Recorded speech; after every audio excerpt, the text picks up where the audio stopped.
Alors, vous êtes probablement au courant, mais pas très loin d'ici, à Place de la République, il y a tout autant d'activités que dans le bar, puisque on est en train d'occuper la place aussi longtemps qu'on peut.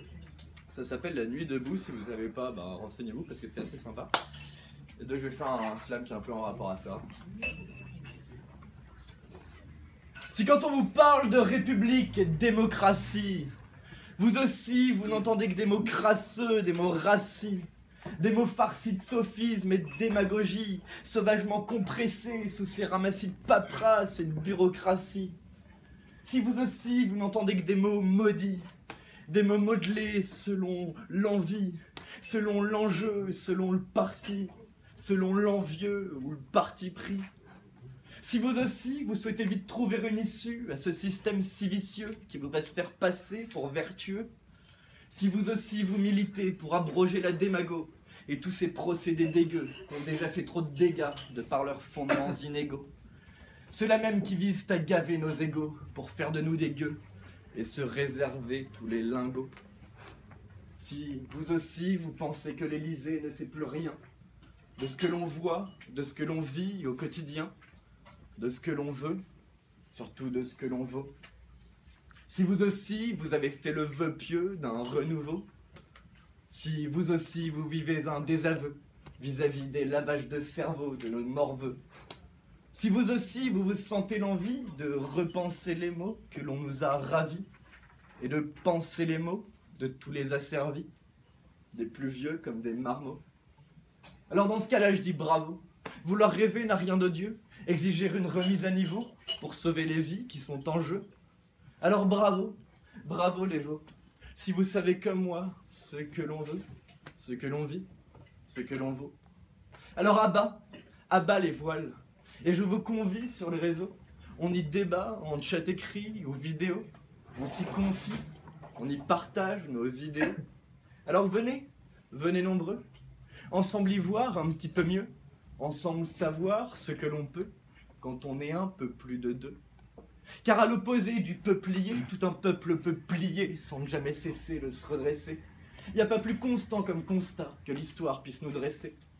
Alors certes, on peut faire du peuple un forçat et le forcer à se replier quand il n'est pas conscient qu'il est puissant. Sauf que depuis 100 ans facile, le potentiel insensé d'une faucille est bien ancré dans la doxa. Depuis qu'on a vu des peuples se lier, depuis qu'on a vu des peuples se liguer, de la place de la Bastille jusqu'aux banlieues de Kinshasa.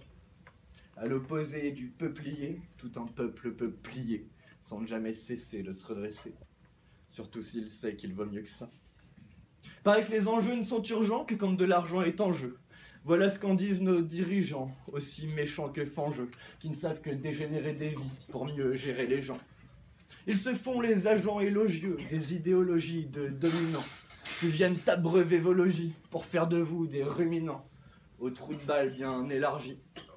C'est ainsi que l'ont décidé nos vrais régents, ces fameux patrons que l'on dit grands, qui s'approprient l'information, nos ressources, notre argent. Ils achètent nos médias et nous rabâchent à tout bout de champ qu'il faut à tout prix que notre régime soit croissant. Paraît même qu'ouvrir des boulangeries ne sera pas suffisant. Faut faire du bise, être diligent, car en affaires il n'y a jamais d'acte indigent. Et rien à faire de votre climat soi-disant changeant. Faut être compétitif, intransigeant. Faut écraser le concurrent. Pas le temps d'envisager le moindre des avis divergents. Alors on se la ferme, hein, les petites gens. À la longue, c'est fatigant. Toutes ces plaintives, c'est affligeant. Vous savez bien qu'au travail, il faut souffrir pour être croissant. Mais ferme-la! L'élite se voit plus belle qu'elle ne l'est. Et ne voit en vous que des moutons bien agencés, qu'il faut parfois laisser bêler, mais en aucun cas ne laisser penser, et découvrir qu'il est facile de se rebeller. Elle ne voit en vous que des vaches à lait qui ne doivent ne s'affairer qu'à produire puis dépenser. Et tant qu'elles ne font que ça va aller. Non pas passer son temps à chialer, mais non pas passer leur temps à chialer, mais ne penser qu'à consommer tous ces objets futiles qu'on leur fait faire à l'atelier. Car à l'opposé du peuplier, tout un peuple peut plier, sans jamais cesser de se redresser. Surtout s'il sait qu'il vaut mieux que ça. Mes amis, je sais que la politique n'en a plus l'air, mais je t'assure qu'au fond c'est une pratique populaire. Je sais que tu ne perçois même plus son caractère éthique et que sa dialectique est sectaire. Cet ingénieux lexique pensé dans l'idée de te faire taire pour pouvoir pisser en paix sur des principes séculaires.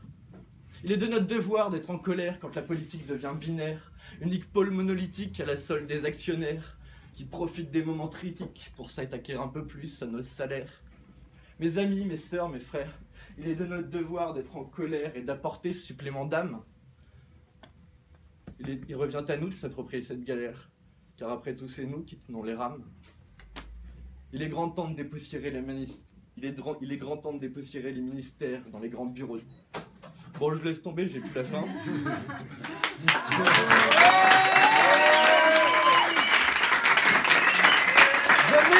Venez à la place de la République. Ça finit pas et on lâche rien.